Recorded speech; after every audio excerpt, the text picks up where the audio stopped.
Okay, so good evening guys. So sa ngayon ay pauwi kami sa bayan ng Aruroy. Yan, mula pa kami sa Talib, Barangay Talib. Yan, masyadong medyo malayo. So sa ngayon ay pauwi kami. Siguro almost 1 hour na yung biyahe namin. Yun nga lang, hindi kami makapagpatakbo ng mabilis dahil mahina yung ilaw namin. At isa pa, hindi maganda yung daanan. So, hopefully next year ayos na to sa tulong ng mga opisyal ng bayan ng Aruroy. So, ikwento ko pala guys yung buhay namin sa pagpipiso wifi. Bali, isa to sa mga pinagdadaanan namin sa pagpipiso wifi. Sinusuong namin yung mga daanan na mga masusukal para lang marating namin yung mga lugar na wala pang or konti pa lang yung may piso wifi or access sa internet. Yung pinaka objective namin is mabigyan ng malagyan ng maserbisyuhan yung mga tao sa pagbibigay ng internet, no? Magkaroon sila ng access sa internet dahil alam naman natin na napakalaki ang naitutulong nito sa kasalukuyan, no? Para hindi mahuli sa trend. Yan. Kinakailangan talaga yung internet. Lalong-lalo na marami rin sa kanilang mga estudyante, yan, malaking tulong yun sa mga mag-aaral. So kaya nga pinaplano ko na magkaroon ng promo sa mga piso wifi. Bali, register nila yung kanilang cellphone sa akin, tapos magkakaroon sila ng free time. Pero siguro gusto ko munang mabawi yung mga kapital namin kasi masyado rin malaki yung kapital namin sa pagpipiso wifi. So ito, yun nga, sabi ko kanina, isa to sa buhay namin na dinadaanan sa pagpipiso wifi. So pagkatapos nito, ayun, balik kami sa shop para gumawa at mag-set up ng mga piso wifi. Maliban sa pag-set up at paggawa ng piso wifi, nagre-repair din po sa mga sirang piso wifi. Madalas na nare-repair namin ay yung mga piso wifi rin namin na dinideploy sa iba't ibang lugar at yung mga bumili ng piso wifi sa amin. Yung mga hindi bumili sa amin, yan, nagre-repair pa rin naman kami. Kaso least priority namin yun. Yan. So yun ang pag-piso wifi kagawan. Yung buhay sa pag-piso wifi. Gumagawa kami ng piso wifi, pagkatapos i-install yan. O syempre kapag na-install na, nandiyan naman yung repair. So ikot-ikot lang. Pero sa awa ng Diyos, kumikita naman kahit papano, kahit barya-barya. Yeah. So sinasabi ng iba na madali lang ang pag-piso wifi, pero hindi nila alam, marami rin kaming pinagdadaanan ng mga challenges para makapaglagay ng piso wifi sa iba't ibang lugar.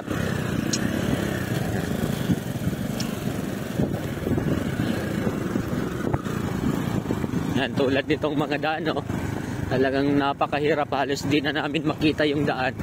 Pero sige lang, kaya pa? Kaya? No choice. No choice? Hindi, may choice naman. Yun nga lang, talagang kahit may choice tayo na maghanap ng ibang mapagkakakitaan, pero syempre dito pa rin tayo sa legal, dito pa rin tayo sa malinis na paraan. Yan, paminsan pala napaplatan kami ng motor ng gabi na, minsan nakakauwi kami ng 10, 11 PM sa bahay, saka pa lang kami kakain. Actually kanina umalis kami nang hindi nakapag-breakfast. Yan. Buti na lang, medyo mabait si Kagawad, kinakain kami. Yan. So kahit papano natawid namin yung araw na ito. Bali, next day, babalik kami doon para ayusin yung isang piso wifi at maglagay rin ng bagong piso wifi sa kabilang kalsada. Sana maging successful yung lakad namin sa susunod na araw dahil napakarami pang dapat ayusin, no, lalong-lalo na sa solar. Yun ka. Pati na rin yung Starlink. Starlink pala yung ginawang source namin dahil masyadong mahirap kung sim-base, saka kung point-to-point naman, magastos naman sa tower. Hindi rin naman abot dito ng fiber wire. Kaya no choice kami kundi mag-Starlink. So sa Starlink pala, medyo may kamahalan dahil yung Starlink kit niya ay 29,000 plus yung shipping fee niya dati 2 4 yun, iwan ko lang ngayon, plus yung Ethernet adapter, so tag 4.5 yun sa Shopee. Ayun, dun ako bumibili dahil sa Starlink. Yung mga adapter kung minsan hindi dumadating, lugi, kaya di bali na lang sa Shopee kahit medyo mahal ng konti. Maliban pa doon, so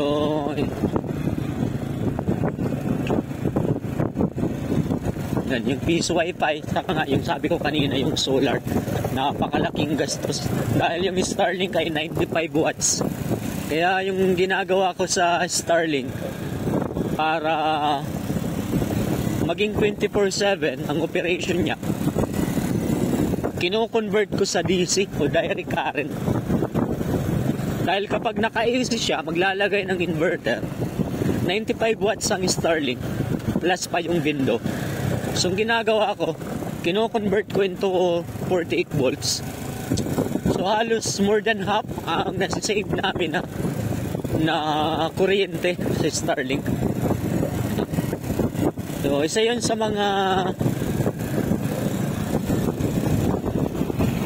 mga paraan namin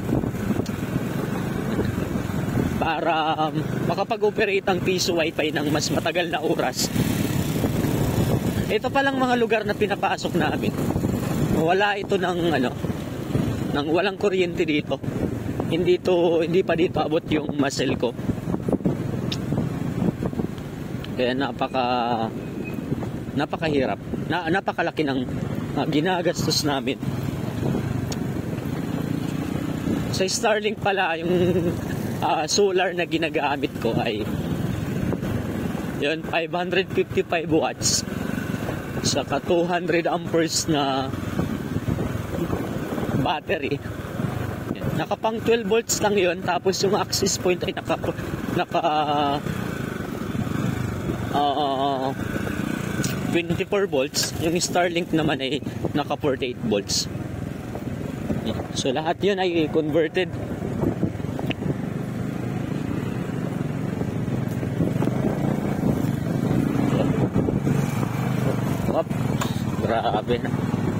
Grabe yung daan.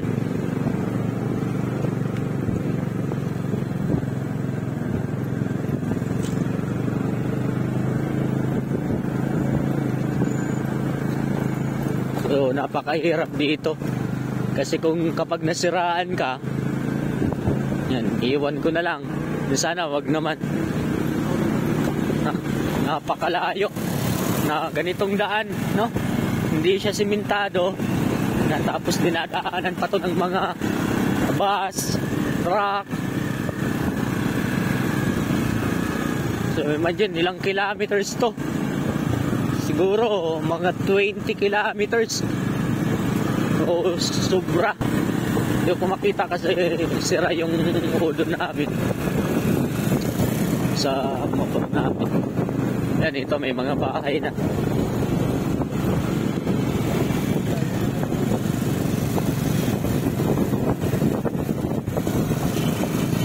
May piso wifi rin dito. Ha? Masel ko na dito? Ay, oo. Yan. Kabangkalan na ito, no? Bansel? Okay. So, Bansel na ito, medyo kahit pa paano, malapit-lapit na rin kami makauwi. Ay, mas cellphone na pala dito. Yan yung kasama namin, oh. Hindi na naman nakisama. Kasama namin pero hindi nakikisama. Yan siya. Joke lang. Mabait naman yan. Talaga naman, no? Kasama pero hindi na.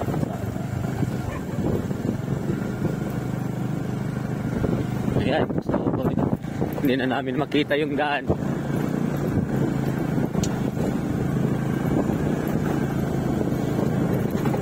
So guys, bali, dito na lang siguro. Kwentuhan na lang ulit tayo sa susunod, no? Tungkol sa piso wifi. Yan. Ay, ito, mas ano ko lang, ito pala yung una kong pag-video tungkol sa piso wifi. Medyo matagal na rin kasi ako nagpipiso wifi.